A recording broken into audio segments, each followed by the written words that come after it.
But I caution you as you listen to it, because what happens oftentimes with familiar stories is we go off somewhere else, like this afternoon's plans, or don't burn the roast, or I hope they're serving something good at Mimi's. But I encourage you to stick with it, hear the story, and maybe find something brand new in it that you've never seen before. Now, all the tax collectors and the sinners, I think it's interesting that tax collectors get a place all their own in that. Now, all the tax collectors and sinners were coming near to listen to him. And the Pharisees and the scribes were grumbling, saying, "This fellow welcomes sinners and eats with them." So he told them this parable. Then Jesus said, "There was a man who had 2 sons. The younger of them said to his father, 'Father, give me the share of the property that will belong to me.' So he divided his property between them. A few days later, the younger son gathered all he had and traveled to a distant country, and there he squandered his property in dissolute living. When he had spent everything, a severe famine took place throughout that country, and he began to be in need. So he went and hired himself out to one of the citizens of that country, who sent him to his fields to feed the pigs. He would have gladly filled himself with the pods that the pigs were eating, and no one gave him anything. But when he came to himself, he said, 'How many of my father's hired hands have bread enough to spare, but here I am dying of hunger. I will get up and go to my father, and I will say to him, Father, I have sinned against heaven and before you. I am no longer worthy to be called your son. Treat me like one of your hired hands.' So he set off and went to his father. But while he was still far off, his father saw him and was filled with compassion. And he ran and put his arms around him and kissed him. Then the son said to him, 'Father, I have sinned against heaven and before you. I am no longer worthy to be called your son.' But the father said to his slaves, 'Quickly, bring out a robe, the best one, and put it on him. Put a ring on his finger and sandals on his feet. And get the fatted calf and kill it, and let us eat and celebrate. For this son of mine was dead and is alive again. He was lost and is found.' And then they began to celebrate. Now, the elder son was in the field, and when he came and approached the house, he heard the music and the dancing. He called one of his slaves and asked what was going on. He replied, 'Your brother has come, and your father has killed the fatted calf, because he has got him back safe and sound.' Then he became angry and refused to go in. So his father came out and began to plead with him. But he answered his father, 'Listen, for all these years I have been working like a slave for you, and I have never disobeyed your command, and you have never given me a young goat so that I might celebrate with my friends. But when this son of yours comes back, who has devoured your property with prostitutes, you killed the fatted calf for him.' Then the father said to him, 'Son, you are always with me, and all that is mine is yours. But we had to celebrate and rejoice, because your brother for years was dead and has come to life. He was lost, and now he has been found.'" May God bless the reading of this word. For those of you who travel a lot, you can appreciate this next story. There was a gentleman who went up to an airline and he was checking in his baggage. And he told the rep, he says, "Okay, now this bag I want you to send to Berlin. And this bag I want you to send to London. And this bag I want you to send to California." And the representative of the airline looked very baffled and confused and said, "But I'm sorry, sir, but we can't do that." And the man looked at the rep and said, "That's nonsense. The last time I flew with you, that's exactly what you did."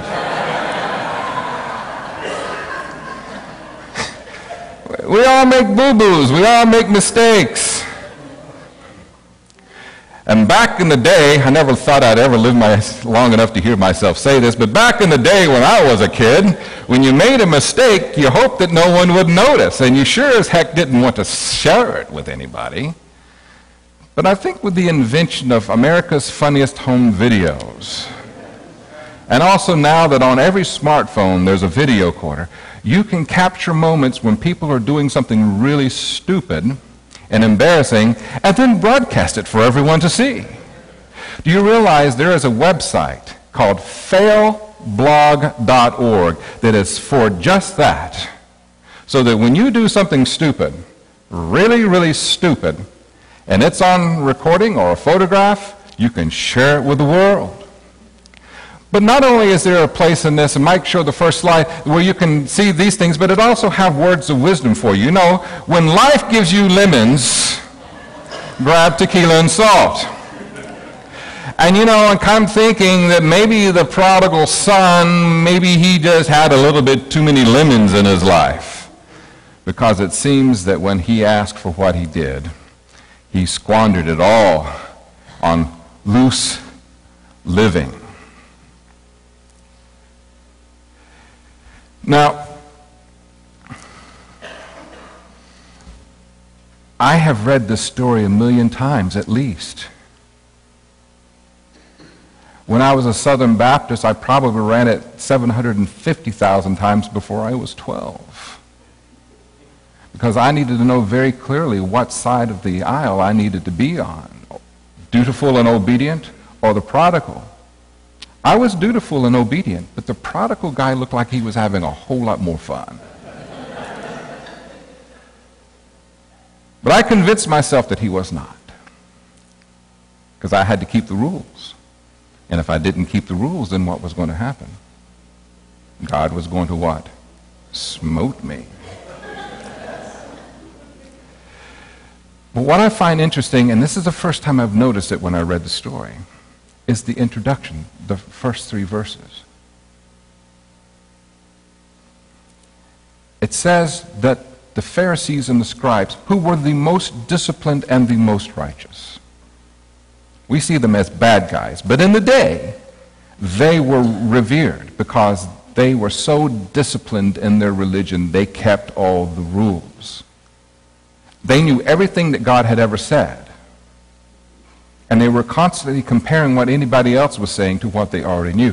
So they were grumbling because Jesus was eating with the tax collectors and the sinners.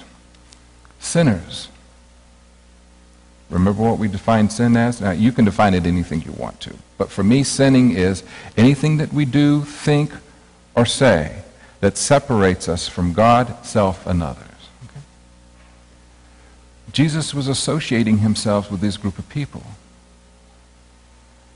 So Jesus tells a parable. And the parable includes both the sinners and the righteous in the parable. So Jesus is not just preaching to the Pharisees to shame them, but Jesus is using a lesson and a story to teach the sinners and also to teach the Pharisees. Because you see, it was Jesus' desire that we all become whole and healthy.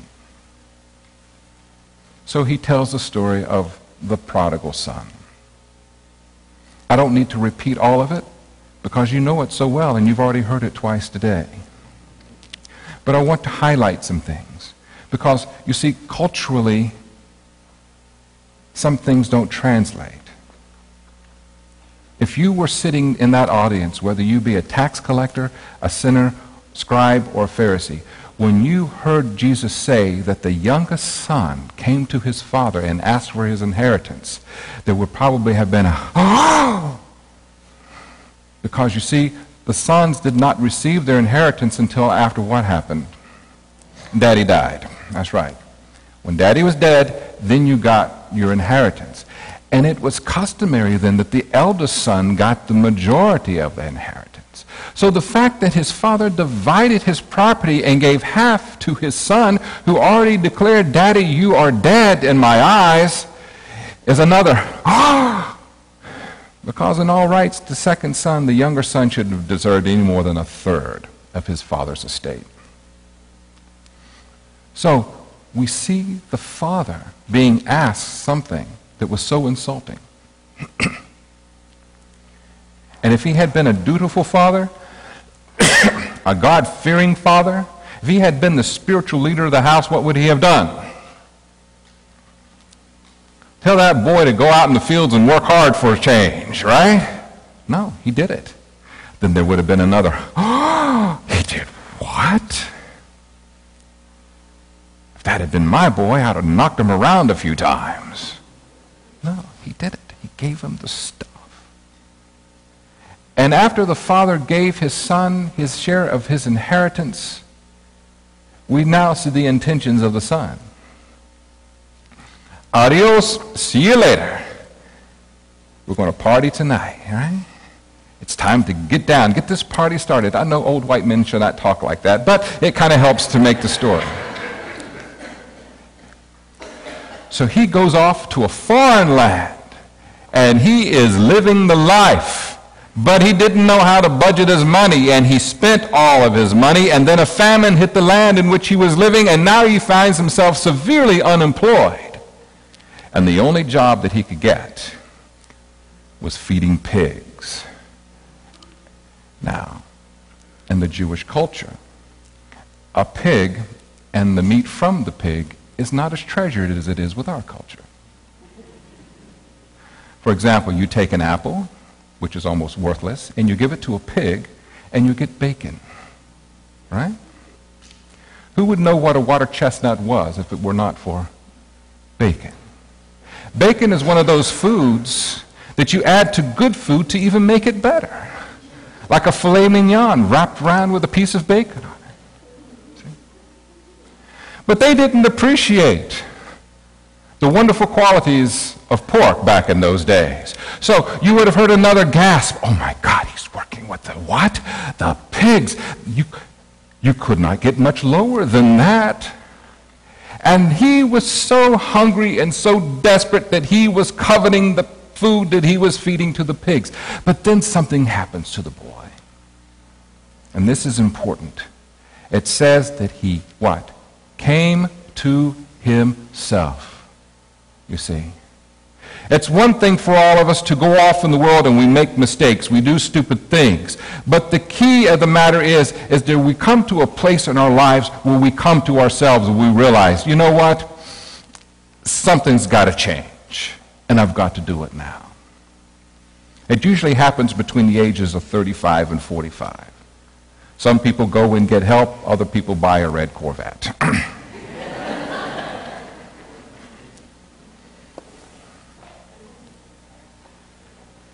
But he came to himself. And then he started doing something that we've all done. You know, whenever you got in trouble and your parents found out, right? You remember that? Some of us are going to have to take a little longer. We'll go back way. You know, when you've been caught, you've done something, and now you got to talk to mom and dad. What do? Well, you lie. I'm sorry. Debbie lied, everybody. No, you need to do a confessional and you need to fess up. So then we start in our minds, what? Writing a speech. And then we rehearse that speech. Now, you want to come across as though you're sincere, right? And that you're genuinely sorry. But you don't want to make yourself look all that bad, so you try to leave out as much of the detail as you can. Because really what we're focusing on is the fact that, okay, I was really, really stupid and now I want to make an amends. So this is what we find that the prodigal son is doing. He's practicing his speech. When I see my father, okay, this is what we're going to do. Okay, Father, I have sinned against heaven and I have sinned against you. I'm no longer worthy to be your son. And if you would just take me on as one of your hired hands, I would gladly live on your ranch. Okay. Father, I have sinned against... And so all the way back home, he's practicing his speech.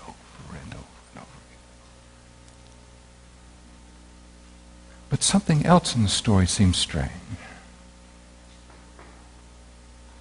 Because the father in the story has been looking for his son ever since he left. And before his son even got close to the house, the father was looking out and he saw his son coming. And what does the father do? The father rushes out to meet his son and embrace him. Now, if you're sitting in the audience back then, as you are now, and you're one of the very righteous people, what are you thinking about the prodigal? Ha! Served him right. He made this bed. He has to what? Lie in it. He ought to be getting the great big I told you so from his dad. Look at his daddy rushing down. I bet his daddy is going to probably take a switch in his hand and give that boy what for. I'm sorry, that's a southern term. Does that translate to the rest of you? My mother was from Montgomery, Alabama, and she told me that she was 12 before she realized damn Yankee was 2 words. So I get it honestly. So give that boy what for? But when the father gets to the son, what happens? Before his son can finish his speech, his father embraces him. Mike, show the other slide. Turn the lights down a little bit so we can really see it. Well, it's still kind of blurry, but if you really look, you see the father embracing the son who's really ragged and tattered. You see a servant over here who's looking down, and you have to look a little hard, but there's some other people in the background. And Rembrandt was wonderful about doing this. He told stories in paintings better than anybody, I think, ever in history. But look at the father's face when he's embracing his son. And this is one of those moments where the servants who are all around see this event taking place. And when you look at this, look up Rembrandt, the Return of the Prodigal online, and you can see the painting in all of its glory. When the servants just stop what they're doing and everybody's just looking. You know, whenever you experience something in life and you just see grace playing itself out in front of your eyes and you just have to stop everything that you're doing to watch this take place. And this is what took place, is that father embracing that son. Put a robe on the boy, the best one. Put shoes on his feet. Put a ring on his finger. And kill the fatted calf. Let's get this party started. My son who was lost, it is found. My son who was dead is alive. Now, if you're a sinner in the crowd, and even a tax collector, you're thinking, wow, really? God's not going to smote me after all? But if you're a righteous person, I mean like really righteous, you know the kind I'm talking about. I mean like Shiite righteous. I mean, you know the rules, you obey the rules, and you don't mind telling everybody else around you when they've broken the rules, who they are, what they are, and what's going to happen to them. If you're a righteous one in the crowd, you are kind of blown out of the water. Because this is not the way God behaves. What kind of dutiful father would do such a thing? Where is the I told you so? Why not make him wallow in a little longer before you start acting nice to him? You need to punish this boy. He can't get by with stuff like that. And what happens with the righteous, the very, very righteous, is they start projecting onto God their view of what God should be and what God is like. But you see, here's the catch. Jesus, I believe, is the true revelation as to who God is and what God's true nature and character is. And because Jesus tells the story in such a way that if you are righteous, self-righteous, narcissistic righteous, condescendingly righteous, or if you are just someone who squandered every gift you got, God still in what? Embraces you. And the righteous one could not join the party. He refused to. He was indignant. He was just horrified. And he had to teach his father a lesson, didn't he? He had to remind his father who his father was. I have been a slave to you. And my brother wasted his whole inheritance on prostitutes. Oops, stop right there. In the story, does Jesus say that his brother wasted his money on prostitutes? Who said that he's wasted his money on prostitutes? The righteous one. All right, let's digress for a moment. In one of Shakespeare's plays, he has a line. I don't remember which one it is. Kim, you might know. But methinks thou dost protest too much. Have you ever noticed in this world that some congressman or councilman or some politician who has the power to legislate law, who's constantly harping on the sins and the evils of homosexuality, is caught having a homosexual experience in the men's bathroom in an airport? Methinks, sir, thou dost protest too much. Have you ever noticed those people who make laws and regulations and ordinances who are frothing at the mouth about the sins of topless clubs in our neighborhood and all that's going on? Then you catch them putting money in the G-string of someone at the top. Methinks thou dost protest too much. I'm telling you, if you have anybody ever just frothing at the mouth at the sins and the evil of the world behind them and all the horrible, immoral things people are doing, in their mind, that's where they want to be. While he was out slaving in those fields, I guarantee that dutiful brother wished he was out there taking his inheritance, or maybe his brother's inheritance, and getting the little action from the ladies. Sheep are getting very boring about this time.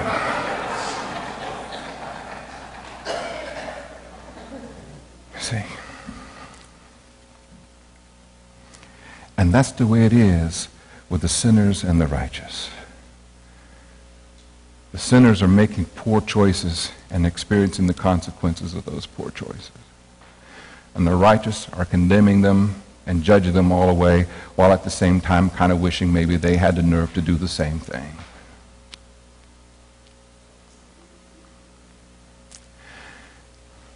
And by the time you heard this whole scenario play itself out,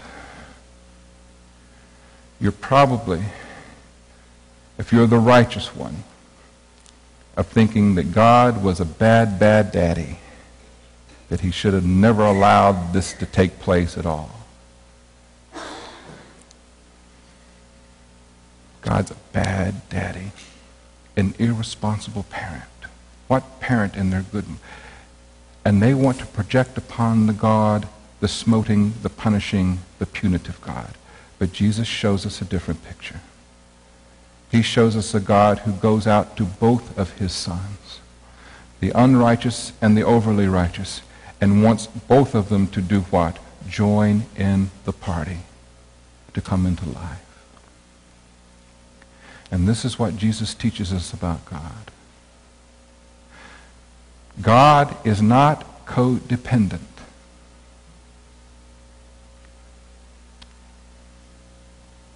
If you want to destroy your life and the lives of everyone around you, God will let you do it.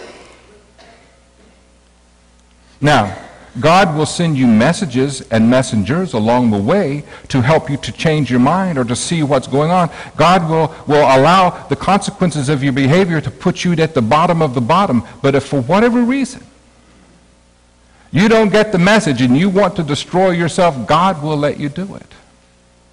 And if you're so self-righteous that all of a sudden, because of your righteousness, you'd have no sense of compassion whatsoever for a journey that the person has been on, that they were dead and come back to life, and you cannot celebrate, then there's a problem there too. And God wants you to address that. I remember when I was in college and I learned that I had been called to ministry and all that that entailed. That as my friends were going off to Nichols Alley and to some of the other wonderful places in Orlando to dance to the Saturday Night Fever soundtrack, that I, being one called to ministry, could not go to such places and be with such people, even though they were my friends. And what started happening is that I was spending a lot of time at home alone. And my father got curious. You're young, you're handsome, you got money in your pocket, you're in college, why are you at home? Father, because I have been called to be a representative of God, and all of my friends go to all these sinful places and hang out with all these sinful people. And my daddy looked at me, and said, you know what, you're going to perfect yourself right into extinction if you don't get out and go have some fun. And I did. I did not die. I was not smoted. You see. And I believe that the prodigal and the overly righteous are not two separate groups of people, but I believe all of us experience both. There are times in my life I've done stupid things. And there are times in my life where I've just been a little too righteous and condemning.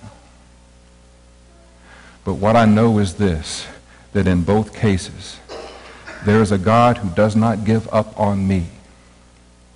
What I know is that in the times of my life where I made very poor choices, that my poor choices did not knock God off God's throne and shatter God's belief in me. That God is that divine presence who is a part of us, and no matter where we are in our life, is always watching at a distance for us to return if we got lost or to invite us to the party if we're righteous.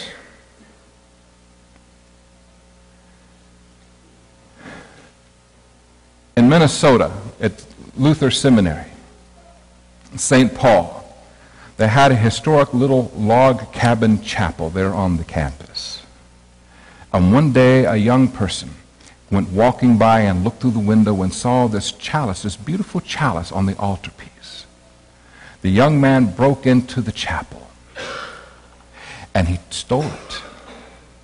Of course, everyone was saddened, and for 25 years, no one had a clue what happened to that chalice. But that young man who stole that chalice now was an older man. And he had lung cancer. And he was attending a church close to the seminary. And one day, the pastor of the church came to the president of the seminary and says, I have a very strange story to tell you. There is a man in my church who is dying of lung cancer. And he said that years ago, he stole the pewter chalice off of your altar. And it still looks like brand new. He took great care of it. And he has had it sitting on his mantle all these years. But now as he lay dying, the guilt started getting to him, and he wants to return the chalice. Well, of course, the seminary accepted it graciously. But this is what I think is so amazing about the story, is rather than this guy receiving all these condemning letters, the people from the school, the alumni, the people in the community wrote him letters thanking him and forgiving him. And he received the forgiveness and the thanks graciously, and he died in peace. And what was amazing in the story is that what the chalice was created to do, it accomplished, because the chalice was about forgiveness and restoration. And it had completed exactly that through his life and through the people around the community. And it was placed back on the altar to do what it was supposed to do. Jesus is that cup that was created to open our eyes and to help us to see forgiveness and grace. And you and I are a vessel of God. We too are a cup that has the capacity of both forgiveness and repentance. And during the season of Lent, what I want you to see is where your vessel is. Has it been stolen? Is it lost? If it is, I hope it refines its place back to the altar of God. And if you're a person who's so sure that you're right, I will be there to help you up when you have your humbling experience. And we will love you anyway. But what Jesus and what God wants is each vessel that is his to be restored and placed back on the altar, so that we all can do what? Fulfill God's purpose in us. Thus ends the lesson. Let us pray.